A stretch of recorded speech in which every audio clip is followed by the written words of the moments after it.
Hi అండి. ఈరోజు మనము blouse back neck cutting stitching చూద్దాం. ఈజీగా కొత్త వాళ్ళు కూడా స్టిచ్ చేసేయగలరు, అంత ఈజీగా ఉంటుంది. వీ నెక్ ఇలా కట్టేసే టైం మాత్రం బో డిజైన్ అనేది బో వచ్చేస్తుంది. సింపుల్ నెక్ అనేది స్టిచ్ చేసేయగలరు ఎవరికైనా కూడాను. ఒక కాలవర్ 10 నిమిషాల్లో ఈ డిజైన్ అనేది అయిపోతుంది ఈజీగా. ఇప్పుడు కటింగ్ స్టిచ్చింగ్ చూద్దాం. నార్మల్ బ్లౌజ్ ఎలా కట్ చేస్తామో అలా కట్ చేస్తున్నాను. ఇప్పుడు బ్లౌజ్ పొడవు వచ్చి 15 కావాలి, 16 పెట్టేసిన ఇంచి. Armhole down 6.5, neck deep 11, neck deep 11 పెట్టుకోవాలి. వాళ్ళ చాయిస్ని, ఎవరికి ఎంత డీప్ కావాలో అంత పెట్టుకోవచ్చు. వీళ్ళకి 11 పెట్టేస్తున్నాను. నెక్ 2 ముక్కాలు పెట్టినాను. ఇప్పుడు ఈ మూల నుంచి ఈ మూలకి ఇలా డ్రా చేద్దాము. ఇలా వేసిన తర్వాత మెయిన్ పీస్కి జాయిన్ చేయాలి లైనింగ్. ఇంకా కొంచెం డీప్ కావాలంటే ఇప్పుడు ఇంకా కొంచెం మార్క్ అనేది వేద్దాము. ఇప్పుడు మార్క్ వేస్తాను, చూద్దాం.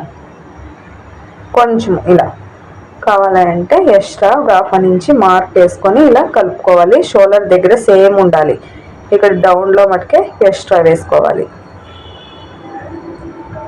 ఇది బ్యాక్ హుక్స్ అయినా పెట్టుకోవచ్చు, ఫ్రంట్ హుక్స్ అయినా పెట్టుకోవచ్చు. ఎక్కువ దీనికి బ్యాక్ హుక్స్ అనేది చేస్తేనే బాగుంటుంది. వీళ్ళకి ఫ్రంట్ కావాలంటే ఫ్రంట్ పెట్టేస్తాను. ఇప్పుడు ఇది రిమూవ్ చేసేద్దాం.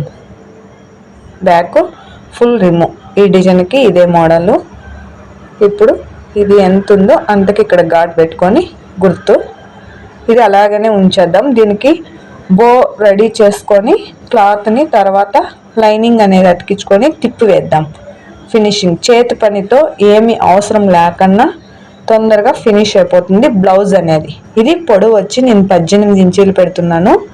క్లాత్ ఉండింది అంతే, ఉంటే ఎక్స్ట్రా కూడా పెట్టుకోవచ్చు.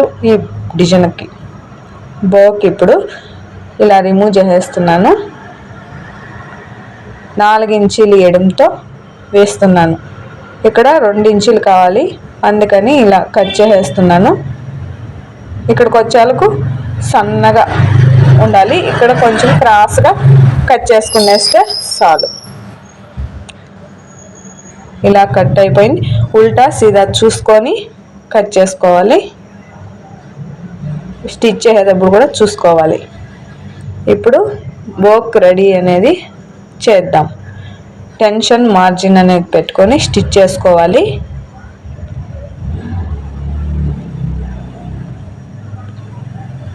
ఇలా టెన్షన్ మార్జిన్తో వేస్తున్నాను. యావది జాయింట్ చేసినా ఫినిషింగ్ చేసినా మనకి టెన్షన్ అదే విడ్త్ అనేది కరెక్ట్గా వస్తుంది. కొత్త వాళ్ళు కూడా లెవెల్ అనేది వస్తుంది. దాన్ని ఫాలో చేసుకొని స్టిచ్ వేసుకోవచ్చు. 2 సేమ్ అయిపోయింది. ఇలా ఉల్టా చేసుకొని ఎడ్జ్లో పాయింట్ అనేది తీసుకున్నాము. ఈ బో అనే దానికి నీట్గా ఫినిషింగ్ అనేది వస్తుంది. టాప్ సైడ్ కచ్చా ఫోల్డ్ చేయకూడదు. ఇలా చేసుకొని ఉల్టా చేసుకుంటే ఫినిషింగ్ అనేది బాగా వస్తుంది. ఇప్పుడు స్క్రూ డ్రైవర్ లేదా సిజర్ ఏమన్నా సాయంతో ఇది ఉల్టా తీసుకొని కరెక్ట్గా పాయింట్ అనేది లాక్కోవాలి. ఇలా వచ్చేసింది. కొంచెం ఈ మూలలో పాయింట్ అనేది ఇలా లాగదాం. ఇలా ఫ్లాట్గా చేసుకొని ఇలా పెట్టుకోవాలి. ఇప్పుడు మనము ఇవి పెట్టి మెయిన్ పీస్ మీద లైనింగ్ క్లాత్ పెట్టేసి రెడీ చేద్దాం బ్యాక్ డిజైన్.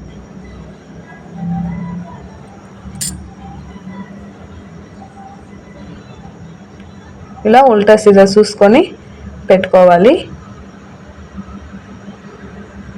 ఇప్పుడు ఓపెన్ చేసేద్దాం. మెయిన్ పీస్ బ్లౌజ్ పీస్ కూడా ఓపెన్.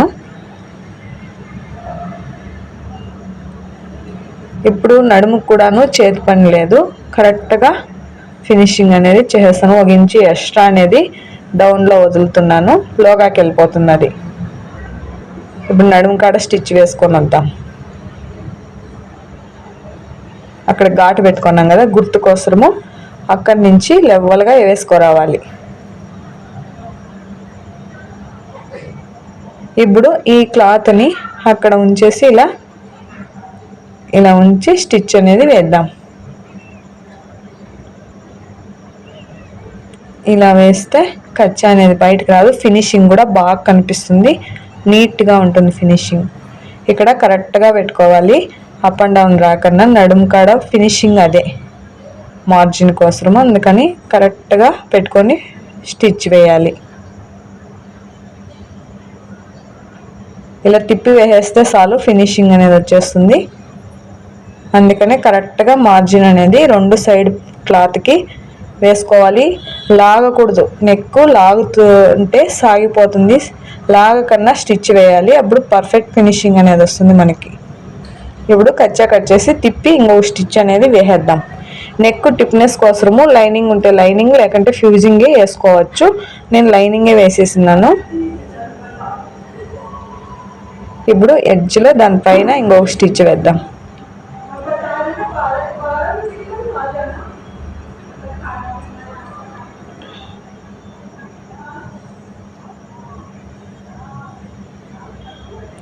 ఇలా స్టిచ్ అనేది వేసుకొని వచ్చేస్తున్నాను.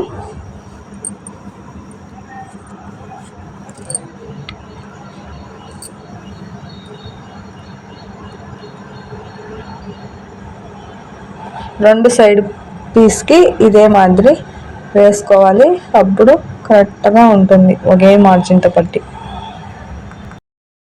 ఇప్పుడు ఇలా స్టిచ్ వేసిన తర్వాత లైనింగ్ అనేది జాయింట్ చేసేద్దాం.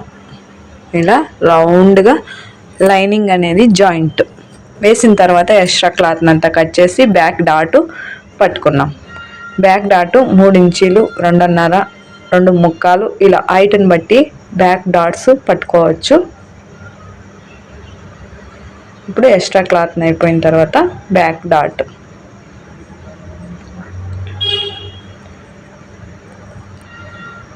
ఇలా వేసిన తర్వాత సేమ్ ఈ సైడ్ పీసు ఇదే మోడల్లో ఫినిషింగ్ అనేది చేసుకునేనా. ఇప్పుడు చూద్దాం. చూడండి, ఇలా టై చేసుకున్నాను. ఇలా ఒకదాని మీద ఒకటి పెట్టి రఫ్ కొట్టుకొని పర్మనెంట్గా అలాగనే కట్టి వదిలేయచ్చు బోతర డిజైన్, లేదా మనకి రిమూవ్ చేసుకొని టై చేసుకుంటూ ఉండొచ్చు. మనకి ఎలా చాయిస్ ఎలా అయినా చేసుకోవచ్చు. ఇది ఫ్యాన్సీ శారీస్కి అలాంటి దాంట్లకి ఫంక్షన్లకి కన్నా బాగుంటుంది ఈ మోడల్ అనేది. శారీస్ కూడా ఫ్యాన్సీకే బాగుంటుంది. ఇలా వచ్చేసింది, ఎక్కువ ఫంక్షన్ల కంటే బాగుంటుంది. ఈ పార్టీలకి అలా దాంట్లకి ఇలా యూజ్ చేసుకుంటే బోతర డిజైన్ చూడండి, కొత్త వాళ్ళు కూడా ఈజీగా స్టిచ్ చేసేయగలరు, అంతా బాగా వచ్చేసింది. వీడియో ఫుల్ చూడండి. వీడియో నచ్చితే ఒక లైక్ చేయండి. మీరు చేసే లైకే ఇంకా కొంతమందికి వీడియో అనేది రీచ్ అవుతుంది, వాళ్ళకి యూజ్ కావచ్చు. ఎవరైనా కూడా ఈజీగా స్టిచ్ చేసేయగలరు ఈ మోడల్ అనేది. చూడండి ఇలా ఓకే. లాస్ట్ మినిట్ ఎలా వచ్చేసిందో ఈ మోడల్ అనేది ఇప్పుడు చూద్దాం. చూడండి ఇలా ఉంది. ఓకే ఫ్రెండ్, వీడియో ఫుల్ చూసి ఎలా ఉందో ఒకసారి కామెంట్ చేయండి. వీడియో చూసినందుకు థ్యాంక్ యూ.